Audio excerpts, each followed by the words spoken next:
tentang tahun baru Masehi. Tahun baru Masehi bukan yang dipermasalahkan adalah zatnya bulan dan hari, akan tapi kebiasaan dan kebudayaan yang terjadi di tahun baru tersebut. Apa yang dilakukan oleh umat saat itu? Berhura-hura, berfoya-foya. Dan yang banyak merayakan ini adalah orang di luar Islam sana karena bangga dengan tahun baru mereka. Kemaksiatan di dalamnya. Jadi yang kita hentikan adalah kebiasaan. Kebiasaan jelek. Sehingga anak Pak Haji dan Bu Haji itu yang niup trompet, setelah itu ada yang mabuk. Sebab di Indonesia itu kaum musliminnya minoritas. Bagaimana kok alun-alun penuh tuh? Sementara orang-orang Nasrani banyak di gereja saat itu. Mereka berdoa dan sebagainya. Apa yang dilakukan oleh anak-anak kaum muslimin saat itu? Berhura-hura, belum tadi setelah itu berantem. Dan 6 tahun yang lalu ada yang mati, lihat. Kita tidak melihat tahun-tahun berikutnya. Karena kami yang ingat pada 6 tahun yang lalu. Mati, berantem, mabuk dan sebagainya. Jadi mengikuti budaya-budaya kafir itulah yang tidak diperkenankan. Kalau masalah hari, kita pakai hari, tanggal kita pakai mereka, tanggal mereka. Biarpun semestinya kita sudah mulai berubah di dalam diri kita, rumah kita membiasakan dengan tahun Hijriah, yang disitulah ada sangkut pautnya dengan banyak kewajiban. Wajib seorang tua mengetahui kelahiran anaknya secara Hijriah, untuk mengetahui kapan anaknya usia tamyiz, kapan anaknya balik. Dan ibadah ada hubungannya dengan tahun Hijriah, bukan tahun Masehi. Nggak ada hubungan ibadah dengan tahun Masehi, nggak. Semuanya adalah tahun Hijriah. Dan kalaupun tahun Masehi sudah dilakukan negara, kenapa kita harus merayakan tahun baru Masehi itu dengan cara yang tidak dibenarkan itu? Jadi mengikuti budaya orang kafir. Ini disebutkan dalam Al-Qur'an, satattabi'unna sananal ladzina min qablikum shibran bi shibrin dhira'an bi dhira'in hatta law dakhalu fi hujri dabbin la dakhaltumuh. Disebutkan bahwasanya nanti ada kelompok dari kalian ini ada yang bakal ngikuti budayanya orang di luar Islam. Budaya, bukan urusan akidah saja. Kebiasaan. Shibran bi shibrin, sejengkal demi sejengkal. Sedira itu setengah depa, atau sedepa demi sedepa.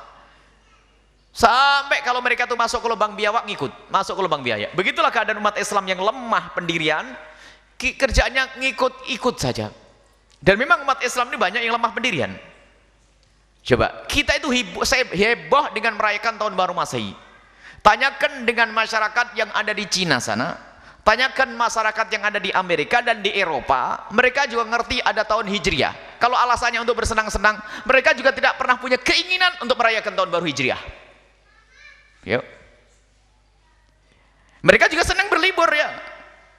Berlibur senang mereka, akan tapi pun mereka tidak pernah punya kepikiran dan tidak pernah punya keinginan untuk merayakan tahun baru Hijriah. Tapi umat Islam di negeri kita ini habis mulai tahun baru Masehi, nanti tahun baru Cina, nanti tahun baru apalagi, nah habislah. Giliran tahun baru Hijriah, tidur. Muncul kemunafikan di sini. Hendaknya kita bangga dengan Islam. Itulah yang jadi masalah, jangan dianggap remeh. Yang berbangga dengan tahun baru Masehi lalu lupa dengan tahun baru Hijriah, munafik nanti. Kenapa tidak kita mengutamakan sesuatu yang sambung dengan Nabi SAW? Permasalahannya adalah tidak sesepele yang disampaikan tadi. Kalau masalah pernah dipakai, kita pakai. Kalau tidak pakai, beda hitungannya nanti. Termasuk pengajian kita keliling, sementara pakai tahun baru Masehi. Kenapa? Karena kalau pakai tahun Hijriah nggak ketemu harinya nanti. Karena apa? Orang di sana masih tahun Masehi. Tapi kita harus buat perubahan pada suatu ketika nanti. Tapi yang dipermasalahkan adalah ngikuti itu cara dan gayanya orang-orang kafir itu mengadakan perayaan, niup trompet. Trompet apa itu? Ada maknanya peniupan trompet itu. Bukan sekedar ikut-ikutan. Ada makna daripada niup trompet. Belum lagi kumpul lagi perempuan yang gak karu-karuan, Masya Allah. Dan memang banyak di antara anak-anak kita itu datang ke kota itu tidak ada tujuan, hanya karena tahun baru, melihat ramainya kota. Biarpun ternyata di situ setan juga menarik sehingga ketemu laki-laki dengan perempuan, pacaran dan sebagainya sampai bab zina. Maka perlu kita hentikan dengan bermacam-macam cara. Menghentikan itu bermacam-macam cara. Ada menghentikan, jangan kau lakukan. Itu kapan? Jauh-jauh hari. Jangan kamu lakukan. Akan tapi ini adalah di saat banjir itu belum tiba. Di saat banjir belum tiba kita masih bisa membuat bendungan.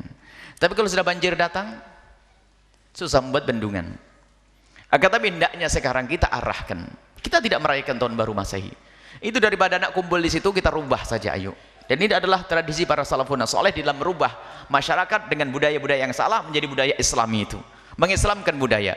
Bagaimana mereka kita lupakan dengan tahun baru Masehi dengan cara kita mengadakan acara apa itu. Alhamdulillah ini sudah banyak para ulama-ulama yang ingin mengadakan acara di alun-alun, tapi untuk mengcounter agar anak-anak tidak mabuk, agar ada anak tidak niat trompet, agar anak-anak membaca sholawat. Dan alhamdulillah di Cirebon sudah beberapa kali, di Indramayu akan diadakan, di Brebes, di Tegal, Masya Allah. Dan kemarin ada pertemuan para ulama-ulama yang harus menghentikan anak-anak kita supaya tidak larut dengan budaya mereka. Kita harus membuat maulidan, kita kenalkan kepada Nabi SAW, kita kenalkan kepada Islam, sehingga banyak di antara mereka itu yang ke kota itu hanya pengen lihat ramainya kota, dengar pengajian, akhirnya pulang tobat itu nanti. Tapi jangan dikatakan kita merayakan tahun baru Masehi, tidak, enggak ada. Kita tidak merayakan tahun baru Masehi, akan tapi di malam itu adalah malamnya orang kumpul. Dan begitulah juru dakwah Nabi SAW itu mengingat kesempatan, keramaian-keramaian. Dan juga para yang saat itu menjadi tren kumpulnya orang itu apa? Termasuk Nabi Muhammad sampai ulama-ulama warisnya, termasuk guru mulia Al-Habib Hasan bin Ahmad Baharun, itu mengambil kesempatan keramaian. Dulu tuh dalam dakwah beliau salah satu caranya itu adalah jadi tukang foto. Baik, ada dengan tukang foto nih. Zaman itu paling langka foto. Jadi satu desa itu yang foto satu, nanti yang lihat tetangganya pada lihat semua. Langka foto. Foto itu langka dulu. Beliau ternyata dalam satu kisah hikmah beliau, kecerdasan beliau dalam mengumpulkan orang. Kalau orang suruh ngaji, nggak mau ngaji. Akhirnya tukang foto ini selalu fotonya dibawa oleh orang berikutnya, muridnya. Beliau datang dulu, fotonya mana? Fotonya ntar dulu datang. Orang kumpul 10 orang, diajari assalamualaikum. Di tempat kamu lagi begitu, Allah. Dan bawa mic beliau, bawa mic sendiri, Allah. Alhamdulillah dengan ketulusan beliau, lihat. Beliau belum lama wafat, akan tapi keberkahan dirasakan oleh umat. Murid-murid beliau dari mana-mana. Nah, beliau telah memanfaatkan momen kumpulnya orang untuk diarahkan kepada Allah. Makanya kita tanggal 31 Desember kita tidak merayakan tahun baru Masehi. Akan tapi kita ingin memberikan pengarahan, kita arahkan, kita buat perkumpulan di situ tidak sebut tahun baru Masehi. Akan tapi kita akan merayakan Maulid Nabi, baca salawat serta itu. Selesai. Sehingga mereka datang akhirnya sudah ke Maulid Nabi. Sebab kalau di rumah saja dibilang keting kuper. Kalau keluar ada tempat untuk ngaji. Baik, ini jadi permasalahannya jangan dianggap sesepele itu. Akan tapi permasalahannya adalah kita itu kagum dengan budayanya orang kafir, ngikuti cara hidupnya orang kafir, dan itu adalah kemunafikan, dan itu musibah besar di hati. Kadang-kadang tahun baru Hijriah saja pindah itu nggak ngerti. Oh, sudah tahun baru Hijriah ya? Oh iya. Tahun baru Masehi sebelum berapa bulan sudah tahu, Masya Allah. Ini musibah pada kita. Menyaksikan video ini, jangan lupa berselawat kepada baginda Nabi Muhammad sallallahu alaihi wa alihi wa sahbihi wasallam.